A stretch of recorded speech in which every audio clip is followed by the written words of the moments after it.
birth to a child, and after she will still come back. But the woman disobeyed her father and she was killed. But the woman did not know that it's not her father that killed her, that is another woman. So the man now married that woman that killed his first wife, and she started maltreating the children. So the woman went to the market, and the little girl wanted to give her brother some water. She took a little water and gave it to the brother. The brother drank it and was happy. When the woman came back, she shouted at the little girl, and the little girl started crying.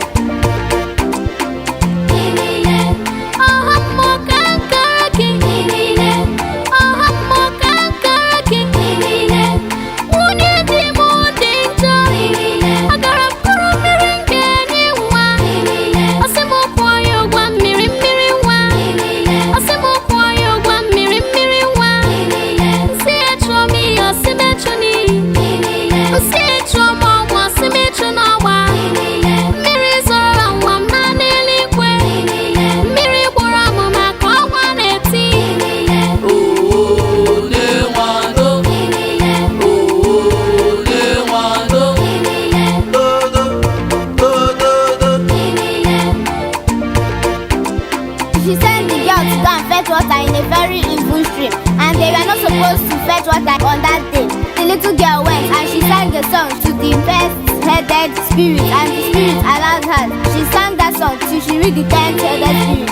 When she was fetching the water, she saw her mother. She cried and cried. Her mother gave her the water and she started going home. When she reached there, the stepmother was very ashamed of herself.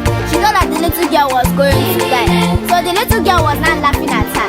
Then they now found out that it's her that killed the man's wife. They took her to the market square and flogged her naked, and she was killed by the youth in that village. My brothers and sisters, ladies and gentlemen, what you have to learn in this story is that do not be jealous and do not maltreat anybody. Thank you.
There were times I thought I wouldn't make it, so I gave up.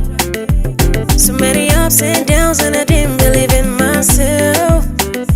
When life threw blows at me and I couldn't stand up, I tried and I tried, thought I would lose my mind. Then I looked to the sky, I see the sunrise, I see the sun smile, smiling back at me.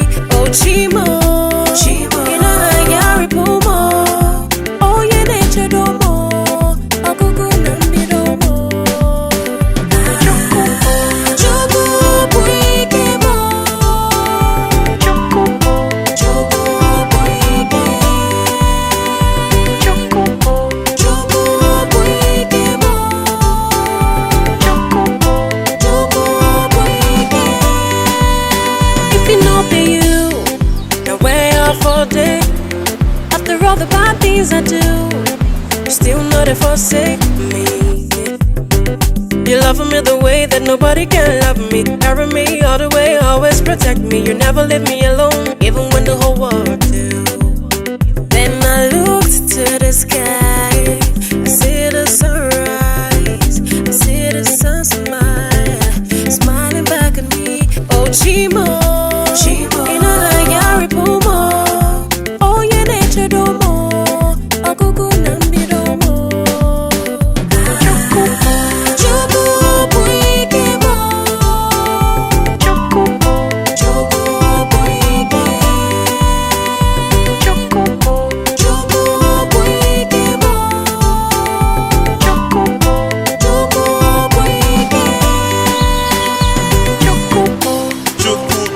m, onye nkwa aba, onye na-akasi m obi, soro m kelee onye nwe ike niile, ọdụm ebo Juda, dike na dimkpa n'agha, ọ bụ ya bụ ike ndị nsọ niile.